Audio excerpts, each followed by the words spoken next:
Nếu bạn mở bản đồ Đông Nam Á ra, bạn sẽ thấy hai cái tên nhỏ bé nằm giữa Việt Nam và Thái Lan, đó là Lào và Campuchia. Hai nước này khá tương đồng, đều từng là thuộc địa của Pháp, cùng bị chiến tranh tàn phá, cùng nghèo khó suốt nhiều thập kỷ. Nhưng rồi một chuyện lạ đã xảy ra. Campuchia ngày càng khấm khá hơn, du lịch phát triển, nhà cao tầng mọc lên ở Phnom Penh. Còn Lào thì vẫn yên ả, hiền hòa, nhưng có vẻ khó khăn và nghèo hơn so với Campuchia. Vì sao hai nước xuất phát gần giống nhau mà lại có khoảng cách kinh tế bây giờ bắt đầu khác biệt như vậy? Hãy nói về khoảng cách kinh tế. Theo Ngân hàng Thế giới, GDP bình quân đầu người của Campuchia hiện hơn 2.000 đô la Mỹ một năm, trong khi Lào chỉ khoảng 1.700 đô la Mỹ. Nhưng điều đáng lo hơn là nợ. Nợ công của Lào đã vượt qua 120% GDP, phần lớn là vay từ Trung Quốc để xây dựng đường cao tốc và đường sắt. Riêng tuyến đường sắt Lào-Trung dài hơn 400 cây số đã tiêu tốn hơn 6 tỷ đô, tương đương khoảng 1/3 GDP của cả nước. Đường có thể đẹp, tàu có thể chạy nhanh, nhưng doanh thu thì chưa đủ để trả lãi. Trong khi đó, Campuchia cũng phụ thuộc vào Trung Quốc, nhưng họ vay con số ít hơn, đầu tư vào những thứ sinh lợi như là du lịch, dệt may, xuất khẩu. Họ tạo ra dòng tiền thật thay vì chỉ dựa vào hạ tầng. Tại sao lại có sự khác biệt này giữa Lào và Campuchia? Trước hết phải nói đến chuyện địa lý, thứ định hình số phận của cả một dân tộc, của cả một quốc gia. Điều dễ nhận thấy nhất đó là Campuchia thì có biển, mà Lào thì lại không có biển. Mà trong thế giới hiện đại, biển chính là cánh cửa để kết nối với toàn cầu. Một quốc gia có biển có thể nhập khẩu, xây cảng, đón tàu, làm du lịch, thu hút đầu tư. Còn một quốc gia không có biển, giống như Lào, chẳng khác gì ở trong một ngôi nhà mà cửa hoàn toàn bị bịt kín. Lào chính là quốc gia duy nhất ở Đông Nam Á không giáp biển. Muốn bán hàng ra nước ngoài, họ phải quá Giang, qua Thái Lan hoặc Việt Nam. Ví dụ, hàng hóa từ thủ đô Viêng Chăn muốn ra biển phải đi hơn 700 cây số đến Thái Lan hoặc khoảng 800 cây số tới cảng Vũng Áng, Hà Tĩnh của Việt Nam. Một chuyến hàng như vậy đội thêm cả $100, cả $1.000 chi phí vận chuyển. Đối với một nền kinh tế nhỏ, con số ấy là gánh nặng khủng khiếp. Đấy là Việt Nam còn hỗ trợ Lào rất nhiều ở cảng Vũng Áng rồi. Bạn có thể xem chi tiết một video về việc Việt Nam giúp Lào có biển như thế nào. Trong khi đó, Campuchia chỉ cần xuất hàng thẳng qua cảng Sihanoukville và một số cảng khác của họ. Từ đó hàng hóa có thể đi Singapore, đi Malaysia, đi châu Âu, đi Mỹ rất dễ dàng.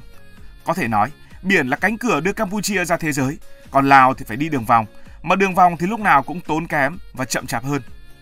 Vậy nên khi người Campuchia nhìn thấy sóng biển, họ thấy cơ hội, còn người Lào nhìn thấy núi, họ thấy những giới hạn. Tiếp tục nói về địa lý, nhân dịp nói về núi. Lào là đất nước của núi, hơn 80% diện tích là đồi núi, rừng rậm và cao nguyên. Nhìn từ trên cao, nước Lào như một tấm thảm xanh, nhưng chính thảm ấy lại là nỗi lo của chính nước Lào. Nhiều bản làng chỉ cách nhau vài cây số, nhưng mùa mưa thì gần như bị cô lập. Trẻ con đi học cũng khó, người bệnh muốn ra viện mất cả ngày đường. Điện đường, trường trạm, các bậc lãnh đạo nói cấm có sai. Ngược lại, Campuchia có đồng bằng Tole Sap, phẳng, rộng để làm ruộng, để mở đường. Đất phẳng nên chi phí xây dựng thấp, năng suất nông nghiệp cao, đô thị hóa thì nhanh. Nếu Lào phải leo núi để phát triển thì Campuchia chỉ việc đi bộ giữa đồng bằng. Lào chỉ có một dẻo đồng bằng nhỏ hẹp ven sông Mekong mà thôi và gần như chỉ phát triển được ở khu vực đó. Và sông Mekong cũng chính là định mệnh của hai nước. Người Lào tự hào nhận đất nước của mình là bình ắc quy của Đông Nam Á hoặc viên pin của Đông Nam Á bởi họ có hàng chục con đập thủy điện trên sông Mekong xuất điện cho cả Thái Lan và Việt Nam. Theo một số ước tính, thủy điện chiếm tới 40% GDP của Lào. Nghe thì tưởng rất là hoành tráng, nhưng thực ra lại là con dao hai lưỡi bởi vì phụ thuộc quá nhiều vào thiên nhiên. Khi mưa nhiều, Lào có thể xuất khẩu điện ào ào, tiền về rủng rỉnh. Nhưng khi hạn hán, nước cạn, các nhà máy phải cắt giảm công suất, thậm chí là nhập ngược điện từ các nước láng giềng. Nền kinh tế phụ thuộc quá nhiều vào ông trời, mà ông trời thì lại hay thất thường. Còn Campuchia thì đa dạng hơn. Họ có du lịch, họ có dệt may, họ có nông nghiệp, họ có bất động sản. Nếu một ngành đi xuống, ngành khác có thể kéo lên. Lào chỉ cần trời ít mưa là GDP sẽ tụt ngay. Một quốc gia giàu tài nguyên không đồng nghĩa với việc sẽ nhiều tiền. Lào là một ví dụ điển hình như vậy. Họ bán điện, bán gỗ, bán khoáng sản, nhưng vì thiếu công nghiệp chế biến nên luôn bán rẻ và lại mua đắt. Chuyện khai thác rừng là một ví dụ rất điển hình. Lào từng được gọi là vương quốc triệu voi, đất rộng, rừng nhiều, nước dồi dào. Nhưng 30 năm qua, họ đã mất hơn 1/3 diện tích rừng do khai thác gỗ và xây đập thủy điện. Mất rừng thì dẫn đến xói mòn, lũ lụt, hạn hán, khiến nông nghiệp thiệt hại nặng. Campuchia cũng từng chặt rừng, nhưng họ kịp chuyển hướng sang nông nghiệp công nghệ cao và du lịch sinh thái trong thời gian gần đây. Lào thì vẫn quanh quẩn giữa phát triển nhanh hay là bảo tồn lâu dài. Họ có vàng, có đồng, có nước, có rừng, nhưng khai thác ồ ạt khiến môi trường suy thoái, mất sinh kế của những người dân bình thường. Như vậy là chúng ta đã đi qua những yếu tố về mặt địa lý, những yếu tố về mặt tự nhiên. Còn về con người thì sao? Một đất nước giàu hay nghèo cuối cùng vẫn do con người. Lào hiện có khoảng gần 8 triệu dân, tức là chưa bằng một nửa dân số của Campuchia. Dân ít thì thị trường nhỏ, sức mua yếu, lao động thiếu. Phần đa người dân Lào vẫn còn sống ở khu vực nông thôn, khu vực vùng núi, ít trường học, ít bệnh viện, tỷ lệ người qua đào tạo tay nghề là rất thấp. Khi lực lượng lao động không có kỹ năng, nhà đầu tư cũng không mặn mà. Lào muốn làm công nghiệp nhưng công nhân tay nghề thì chưa đủ, kỹ sư thì hiếm, nhà quản lý thì lại thiếu.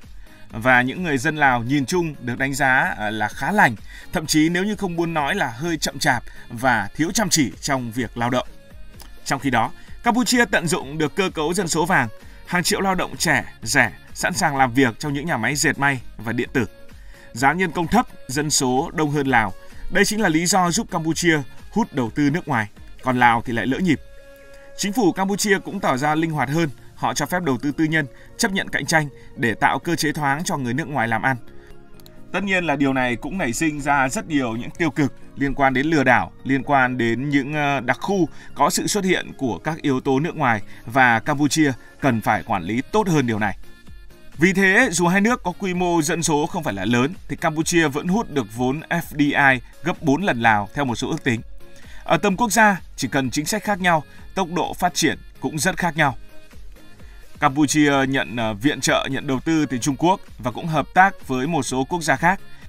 Nên nhìn chung, họ có nhiều bạn hàng hơn so với Lào. Từ đó thì hướng phát triển kinh tế cũng khác nhau. Campuchia chọn hướng phát triển công nghiệp nhẹ.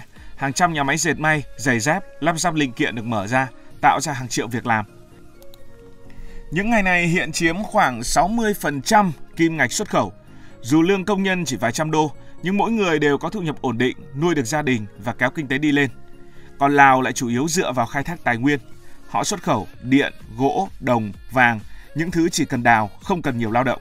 Nhưng vấn đề là tài nguyên thì ít tái tạo, một khi đã bán đi thì không còn gì để phát triển tiếp. Khác biệt nữa lại nằm ở du lịch. Du lịch chính là con gà đẻ trứng vàng của Campuchia. Campuchia có Angkor Wat, có biển ở Sihanouk View, có nhiều di tích và bãi biển đẹp như vậy. Mỗi năm họ đón hàng triệu du khách quốc tế và thu hàng tỷ đô. Ví dụ trung bình hàng năm Campuchia sẽ đón khoảng 5 đến 6 triệu lượt khách, thậm chí là hơn, thu về khoảng 4 tỷ đô. Lào thì có Luông Pha Bang cổ kính, có cao nguyên Bolaven hùng vĩ, nhưng lượng khách quốc tế chỉ bằng chưa tới một nửa Campuchia. Nguyên nhân không phải vì Lào xấu hơn mà vì Lào khó đến hơn. Đường xá thì xa xôi, chuyến bay thì ít, hạ tầng khách sạn nghèo nàn, wifi thì yếu, dịch vụ thì lại không chuyên nghiệp. Khách du lịch thì ai chả thích sự tiện lợi. Nếu không thể chọn đi combo Thái Lan, Campuchia thì ít ai chịu vòng qua Lào, bởi chỉ riêng việc đổi tiền, đổi phương tiện cũng khiến họ đủ mệt và đôi khi là nản. Campuchia hiểu điều đó, họ quảng bá mạnh, đầu tư lớn cho du lịch, còn Lào vẫn xem du lịch là phụ. Kết quả là Campuchia biến di sản của mình thành dòng tiền, còn Lào thì vẫn cất kho báu và chưa biết cách để khai thác. Khi so sánh hai quốc gia, có lẽ thủ đô của hai quốc gia chính là tấm gương phản chiếu rõ ràng nhất. Phnom Penh của Campuchia là thành phố đang thay da đổi thịt, đường xá mở rộng, nhà cao tầng chen nhau, quán xá nhộn nhịp, xe hơi nhập khẩu đầy đường. Những nhà đầu tư như Trung Quốc, Hàn Quốc, Singapore, Nhật Bản đổ về đây để mở khách sạn và thậm chí là cả sòng bạc. Còn Viêng Chăn của Lào, dù là thủ đô lại yên bình đến mức đôi khi bạn tưởng mình đang ở một thị trấn nhỏ tại Việt Nam. Người dân đi xe máy thong dong, cũng có ô tô nhưng mà cũng không quá nhộn nhịp, cửa hàng đóng sớm và cũng ít có những cao ốc chọc trời. Sự khác biệt này đến từ chính sách. Campuchia mở cửa sớm hơn, khuyến khích đầu tư mạnh, còn Lào vẫn duy trì mô hình quản lý tương đối tập trung. Ở Campuchia bạn có thể đăng ký kinh doanh dễ dàng hơn ở Lào. Campuchia, đất cho thuê cũng dễ, luật đầu tư cũng rõ ràng hơn so với Lào. Ở Lào thì nhiều thủ tục vẫn phải xin phép từ trên xuống dưới. Tất nhiên, dù nghèo hơn nhưng Lào không hề đứng yên. Việt Nam đang giúp Lào có lối ra biển với cảng Vũng Áng ở Hà Tĩnh. Đây thực sự là một con đường để giúp cho Lào thoát nghèo. Ngoài ra, Lào đang dần thu hút các ngành mới như là sản xuất pin, dệt, lắp ráp linh kiện điện tử nhắm đến doanh nghiệp Trung Quốc muốn tìm những địa điểm mới, rẻ hơn, hấp dẫn hơn một số quốc gia khác trong khu vực. Chính phủ Lào cũng bắt đầu nới rộng luật đầu tư, khuyến khích du lịch và giáo dục. Hy vọng người anh em Lào có thể phát triển hơn nữa trong tương lai. Cảm ơn vì đã quan tâm theo dõi câu chuyện này. Nếu cảm thấy thú vị, bạn có thể nhấn nút đăng ký kênh, bật chuông thông báo và chia sẻ. Còn bây giờ thì xin được nói lời chào tạm biệt. Cảm ơn các bạn đã dành sự đồng hành cùng Hải Thanh Story. Đi qua những vùng đất, khám phá những điều mới.